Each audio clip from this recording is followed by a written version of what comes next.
Before we start, I want to introduce to you Myron's mother has visited the first time, and she's coming from Texas, Anna Ricardo, and these are all your new friends.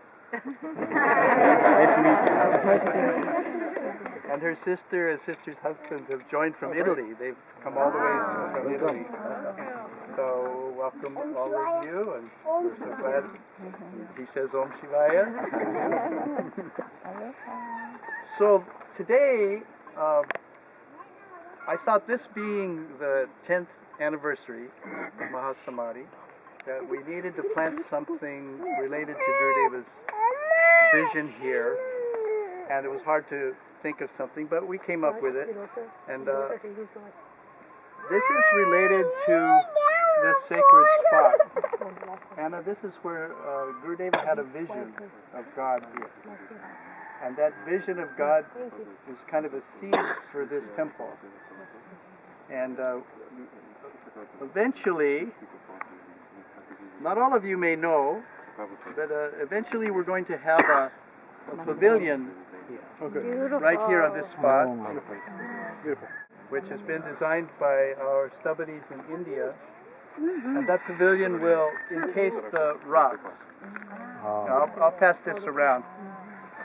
And it's always been our idea to have the visions that Gurudeva had of this spot as the ceiling art in this pavilion. Like you would go to some temples in India and they have painted Kortalam and so forth, and you look up and you see, oh, the Rishi lived in those days and did some magical thing. So it's going to be like that here. There'll be 9 giant paintings of 9 aspects of this vision and the founding of the temple, Goravan temple. So in the future, people will come. That'll be the entrance to the temple in the future, not the way we came. And they'll come to this pavilion, and they'll be able to look up, and then we'll have some little signage that'll explain to them what they're seeing. But that's going kind of slowly, getting this done. It's linked to earthwork that has to happen to Yerevan, that's linked to all kinds of engineering that's going on the last few years. And it got to be, when we realized that this was going to take a few more years, we wanted to do something in the meantime. So we built this in the last couple of years, these 3 little displays. These are going to be art displays. And on each of these shrines, there'll be 3 of the 9 vision paintings that will eventually go here. So the 9 paintings will be here in the interim while we're waiting for the real thing to come up. And when you come next year, all of the art will be in place under these, and you'll be able to go and read the story and so forth. And so the art that's a part of it, you want to hold that? Okay. I'm going to show you some of the original paintings. We were very fortunate that we've been so lucky, kind of divinely guided to some of the great artists of our time. And S. Rajam was one of them. And there's another one. His name is Suresh Muthukulam, and he is from Kerala. He's a young man. I think he's under 30. Has a boy about this age. And he was trained by an absolute genius master, the greatest muralist of Kerala, who's no longer alive. And he kind of carries on that sampradaya. And somehow we talked him in. He gets big commissions from the Taj and the Oberoi chains, and he'll go in and do murals of their entire lobby, and it'll take him a year, 2 years to do one, and he makes a fortune. But we somehow got hold of him, and he's partway through the art. And I have 5 of the 9 paintings here, and the originals. And I'm going to trot them out for us to see. And then I'll tell you a little bit about what the art is, And then I'll tell you how plants relate to all of this. Does he want to explain on that? Vasu, help him.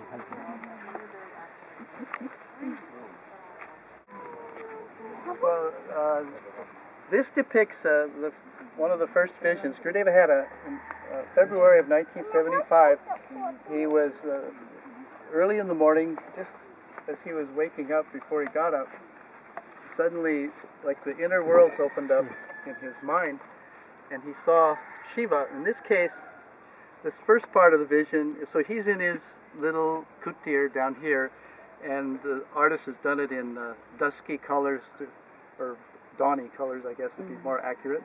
And when I painted this for him in my little sketch, I just put a balloon, really stupid, and so he did the right thing. And this vision was of Shiva in the valley down there by the river. So this is the Wailu River, and Shiva was walking in these white robes, and he was blessing all the devotees like you who come in the future. And so that was the first vision. And these are, we call them cowbirds on Kauai because they follow the cows, or egrets. And every night, 10,000 will go this way to the mountain, and every morning 10,000 will go that way to go foraging. So it's showing the birds. Not yet. Hang on. Roshan, camera. Thanks.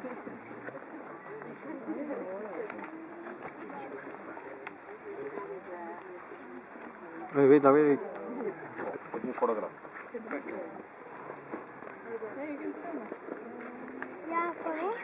Oh, sure. Go ahead. So in the second part of this three-phased vision, Gurudeva's sleeping, of course, and he saw Shiva on a rock on the property, a series of rocks. And Shiva was sitting in his white robes with his back to Gurudeva somehow, and Shiva lifted his hair like he's doing there in the painting, and showed Gurudeva right here on the back of his neck, and said to Gurudeva in that vision that this is the source of my power. Well, somehow. And I always thought after that, you know how in Hindu iconography they put a circle that's basically centered kind of on that place?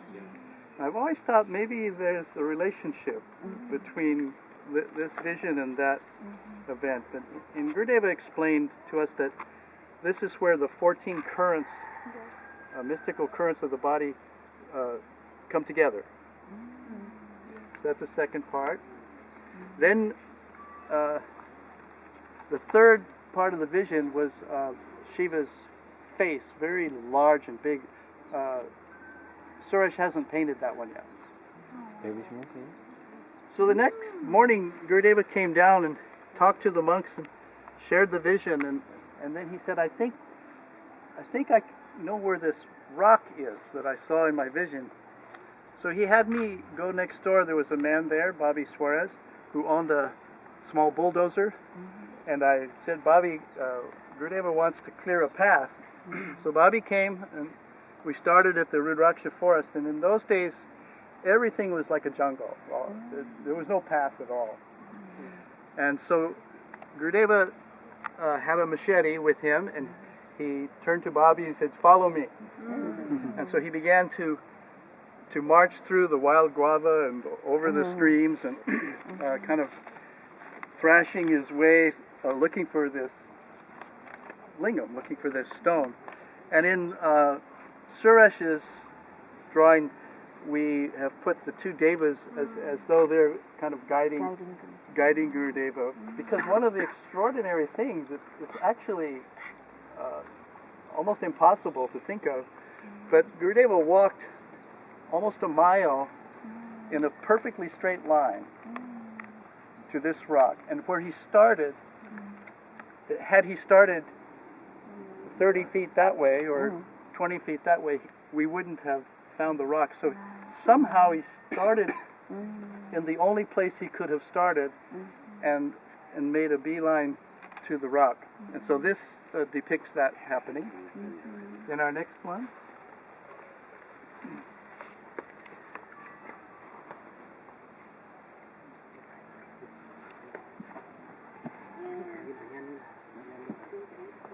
Swami, did you cut through the river, the stream bed back then?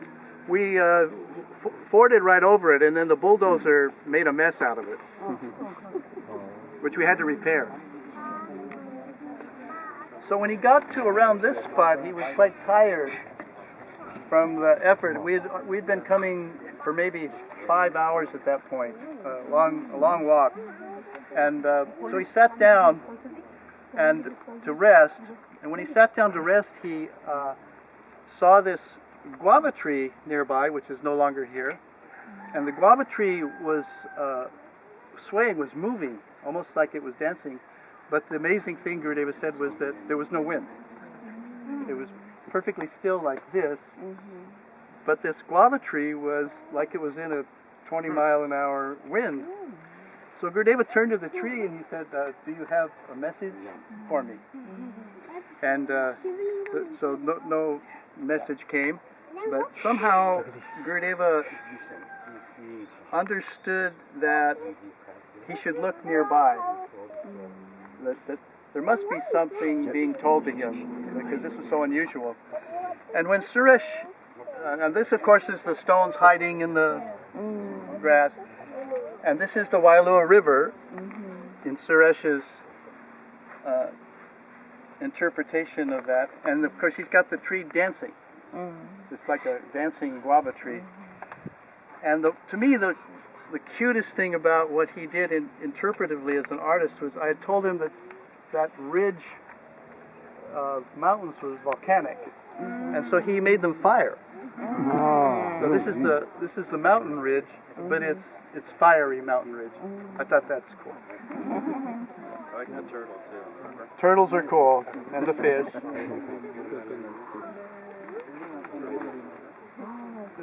Then, inspired by the dancing guava tree, he started looking in the grass. This was covered with guinea grass. It's a horrible, intrusive grass that grows about 10 feet high here. And so he started looking through the guinea grass, and in the guinea grass he found the stones. And so that became the discovery. And this, I told Suresh which phase of the moon it was. So he's hinted this is the phase of the moon, and then he put a Shiva Lingam in it. Okay, we're ready now for those. So I've made